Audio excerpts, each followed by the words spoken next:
right, it is the Alex Jones Show. We are back with Tommy Chong and Kevin Booth, as well as Josh Gilbert and Matt Stevens of a.k.a. Tommy Chong. You can get American Drug War over at Infowars.com.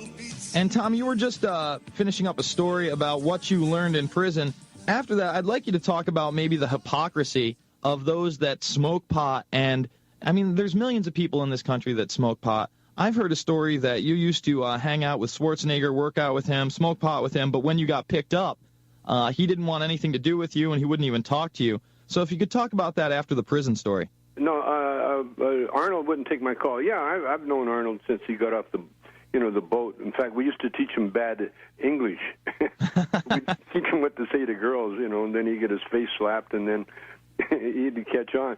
But, yeah, Arnold, I knew pot was good for you for a few reasons. Number one, every Mr. Universe when they were natural, before they got into steroids, and even after they got into steroids, that was the only thing they would do. They would do pot. They wouldn't do alcohol. They wouldn't do anything else, but they would smoke pot.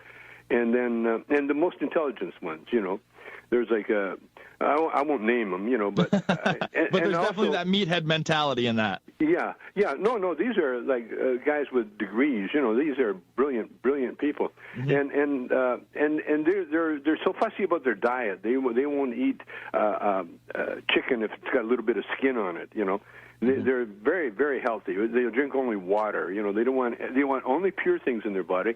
But the only recreational relaxant they do is marijuana. And then I just found out this recently, but the National Basketball League, the NBA, the players said, you can test us for anything, steroids, alcohol, anything, but don't test us for marijuana. If you do that, there won't be a league. There won't be the NBA because everybody in the NBA smokes pot. Yeah, it's pretty well known. I smoked many times with Kareem Abdul-Jabbar. And Kareem extended his playing career 7 years because he was in such good shape. And a lot of that you can attribute to marijuana.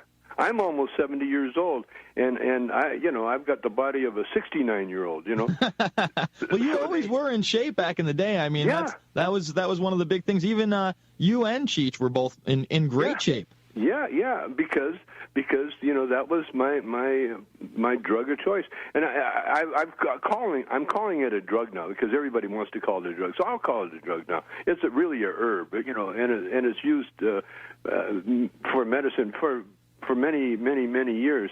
But yeah, I owe my success, to pot. If it wasn't for pot, I would be some, I don't know what I'd be. I'd probably be some day laborer, in Canada. But if it wasn't for pot just opened my brain. And even when I was in jail, the greatest thing about it is that I didn't have to smoke it, And they tried to catch me. They tempted me. They had people come up and offer me pot almost every day, and then they would drug test me because they thought for sure I was addicted, And that you were gonna spend some more time in prison if you did that. They'd be in the system, but as soon as I had to quit, I quit. It was so easy. It was the easiest thing I've ever done. And all the other potheads in prison, they agreed with me. But we found another plant there called lion's ear. And it grows, in fact, we grew it in prison, and we used to smoke that, and that was a really nice sedative,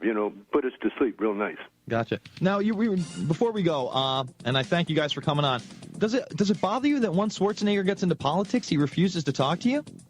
Well, Arnold, I just seen Arnold a little while ago, and he recognized me, and he talked to me, he gave me a big high, but that's the way politics work. That's the way, like Bill Clinton had to say he never inhaled. Of course. All right, thank you so much, guys. It's the Alex Jones Show. We'll be back after this with Jack McLam.